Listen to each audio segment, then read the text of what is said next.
ডেসক্রিপশনে agency link দেওয়া থাকবে, জাস্ট লিঙ্কের উপর ক্লিক করব।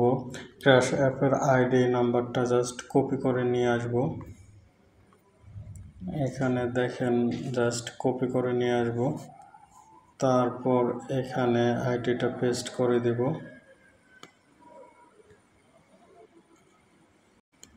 পেস্ট করে দিয়ে কোডের উপর ক্লিক করব। ক্র্যাশিও অ্যাপস থেকে কোডটা কপি করে নিয়ে এসে জাস্ট কনফার্ম করে দিব। হয়ে গেলে আমাদের এজেন্সি হয়ে গেছে কনফার্ম। তো আমরা এখন অ্যাপসে চলে আসব। জাস্ট অ্যাপে আসলে আমরা দেখতে পাবো যে আমাদের যে অ্যাপসটা এজেন্ট আইডি ক্রিয়েট হয়ে গেছে, সমস্ত প্রসেস আমরা দেখতে পাবো। তো আমরা দেখব এখন। এখানে মিতের ওপর ক্লিক করলে এজেন্ট অপশন আসবে, অ্যাড হোস্ট, তারপরে ইনভাইট এজেন্ট, কয়েন সেলার, আমরা সমস্ত কিছু প্রসেস দেখতে পাচ্তেছি। তো বন্ধুরা, এই ছিল কীভাবে আমরা এজেন্ট আইডি তৈরি করব তার একটা ভিডিও।